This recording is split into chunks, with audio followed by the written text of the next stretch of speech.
আসসালামু আলাইকুম। কেমন আছেন আপনারা? আশা করি সবাই ভালো আছেন। আলহামদুলিল্লাহ আমিও ভালো আছি। আজকে রান্না করব লাউ আর পালং শাক, চিংড়ি মাছ দিয়ে ৩ মুঠা পালং শাক আছে এখানে। চলেন যাই। আসলে গলাটা ভাঙা, ঠান্ডা লেগেছে এইজন্য। এখানে লাউটা অনেক সুন্দর আরকি। কুচি আছে অনেক। রান্না করছি পরে তরকারি গলে গেছে একদম। খেতেও দারুণ লেগেছে। খুবই ভালো লাগছে তরকারিটা। যাই হোক এখানে আমি লাউটা ছিলে নিচ্ছি। লাউটা কেটে নিচ্ছি। আমি লাউটা ধুয়ে নিয়েছি ছিলে।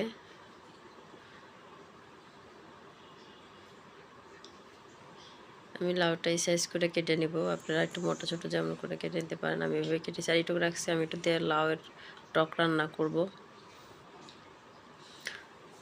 তো 4 ভাগের 3 ভাগ আমি নিয়েছি চিংড়ির মধ্যে রান্না করার জন্য। 1 ভাগে রেখেছি আমি টক রান্না করার জন্য লাউটা। তো এখানে আমি পেঁয়াজ দিয়েছি, একটু ভেজে নিলাম। তারপর আমি 1 টেবিল চামচের মতো দিলাম পেঁয়াজ বাটা। সেখানে আবার একটু রসুন বাটাও ছিল। যাই হোক মিক্স করে 2টা দিলাম। সমান একটু রসুন বাটা দিয়েছি, বেশি দিইনি। চিংড়ি মাছ দিয়েছি এই জন্য একটু দিলাম। স্বাদ মতো এখানে লবণ দিয়ে দিলাম। দরকার লাগলে আবার একটু দিব। লবণের পরিমাণটা আমার একটু সমস্যা হয়। এখানে হলুদ দিয়ে দিব সামান্য একটু, হাফ চামচের মতো হবে, বেশি হলুদ দিব না। লাউয়ের বেশি হলুদ হলে ভালো লাগবে না। হালকা হলুদ দিব আর কি। চিংড়ি মাছগুলো বেছে রেখেছিলাম, ছোট ছোট চিংড়ি মাছ, সেগুলো দিয়ে দিলাম। আমি এখানে অন্য কোনো মশলা ইউজ করিনি, আপনারা চাইলে ইউজ করতে পারেন। তো লাউয়ে বেশি মশলা দরকার নেই, মনে হয় এমনিই মজা হবে।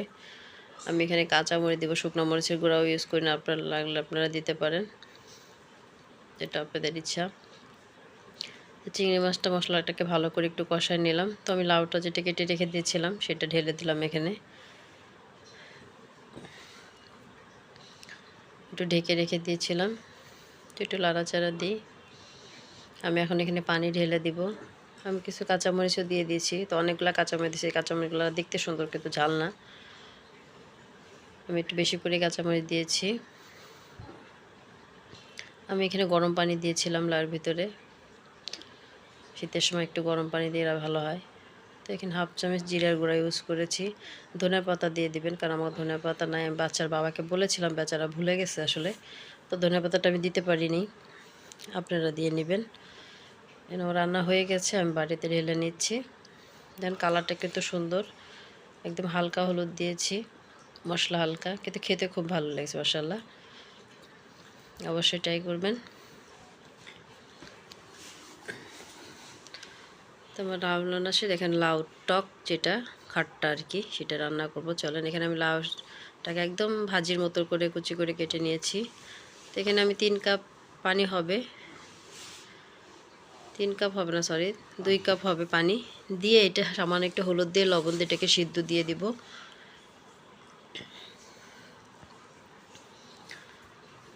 এটাকে মিক্স করে এখন আমি ঢেকে রেখে দিব।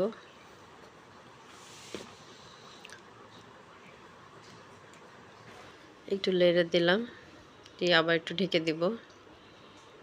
এখানে পানি টেনে গেছে, লাউটা সিদ্ধ হয়ে গেছে। তো এখানে আমি ডাল ঘুটনিতে একটু ঘুটে দিব।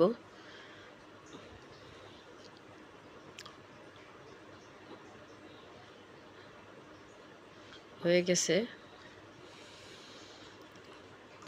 তো এখানে আমি 3 কাপ পানি দিব।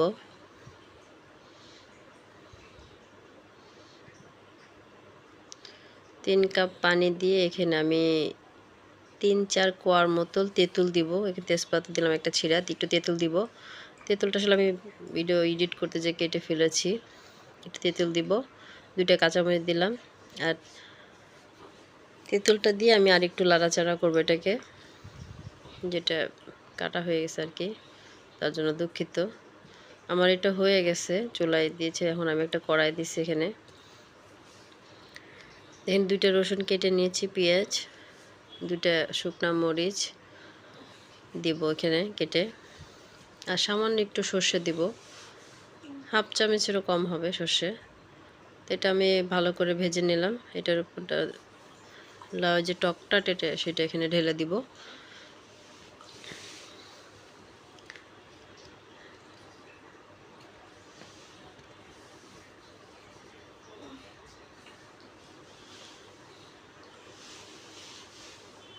সাথে সাথে ঢেকে দেবো, ঘ্রাণটা না বের হয়ে যায়, ঘ্রাণটা যেমন থাকে।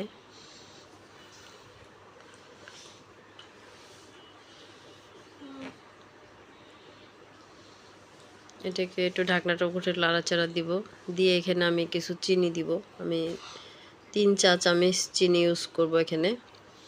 তো এটার উপর ডিপেন্ড করে আপনার টকটা কেমন হয়েছে সেটার উপরে চিনিটা ডিপেন্ড করে। আমার মনে হচ্ছে আমাদের 3 চামচ চিনি দেওয়া দরকার, এই জন্য 3 চামচ চিনি দিয়েছি। মিষ্টিটা যে যেমন খান, টক যেমন পছন্দ করেন সেটা অনুযায়ী করবেন। তো আমার ডালটা হয়ে গেছে।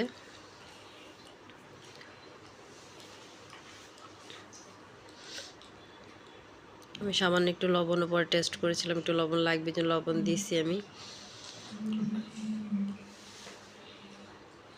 এখানে আমি বাটিতে ঢেলে নিচ্ছি। রান্না হয়ে গেছে আমার লাউ টক। টক বলে, খাট্টা বলে আর কি, লাউটা খাট্টা। তো লাউয়ের 2টা আইটেম রান্না শেষ। তো এখানে আমি এখন দেবো মাছ। পেঁয়াজ দিয়েছি, রসুন কুচি দিয়েছি, পেঁয়াজ বাটা দিলাম। তো এখানে রসুন বাটাও আছে অল্প পেঁয়াজের সাথেই। তো এটাকে ভালো করে কষায় নিব। আমি পাঙ্গাস মাছ রান্না করব, তো পাঙ্গাস মাছ আমি একটু আদা রসুন টসুন দিয়ে একটু ভালো করে মাখায় রেখে দিয়েছি, হলুদ মরিচ দিয়ে ভেজে রাখছি আর কি।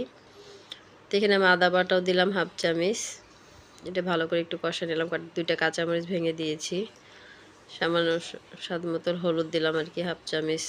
1/2 চামচ একটু বেশি হবে, হলুদ দিয়েছি। মরিচের চামচটা অনেক ছোট। জিরার গুঁড়া দিয়েছি, সামান্য একটু পানি দিলাম, মশলাটা না লেগে যায়।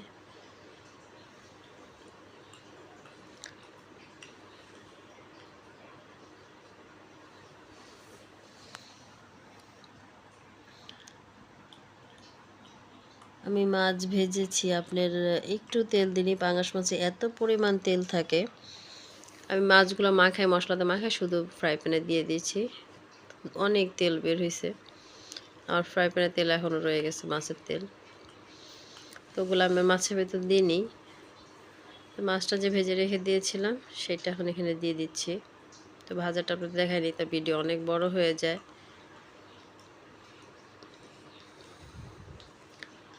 এই যে দেখছেন, এই যে তেলটা রয়ে গেছে, এখন এতগুলো তেল আছে। মাছ তেল দিন, এত পাঙ্গাস মাছে তেল থাকে। যাই হোক, আমার মাছটাও হয়ে গেছে। একটু জিরার গুঁড়া দিয়ে দিলাম, ঘ্রাণটা থাকে। এই যে মাছটা রান্না শেষ। তাও কি পরিমাণ তেল দেখা যাচ্ছে দেখেন। তো মাছ রান্না শেষ, মাছটা রেখে দিলাম। এখন এখানে আমি পালং শাক কেটে ধুয়ে পরিষ্কার করে রেখেছিলাম, সেটা 3টা রসুন, আস্ত রসুন দিয়েছি 3-4টা।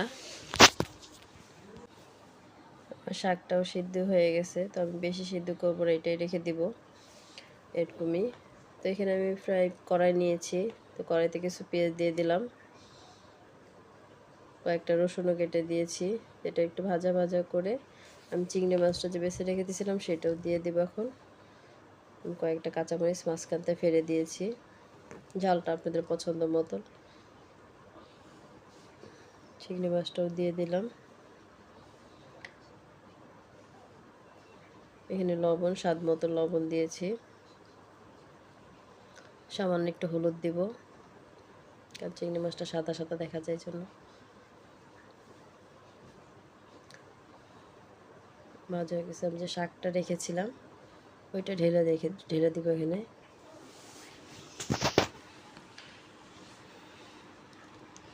শাকের ভিতরে, তরকারির ভিতরে আমি আস্ত রসুনগুলো দিই, কারণ আস্ত রসুন বাচ্চার বাবা খুব পছন্দ করে, তো এইগুলো উঠোটা খায় বেচারা। পালং শাকও রান্না হয়ে গেছে, আমি বাটিতে ঢেলে নিচ্ছি।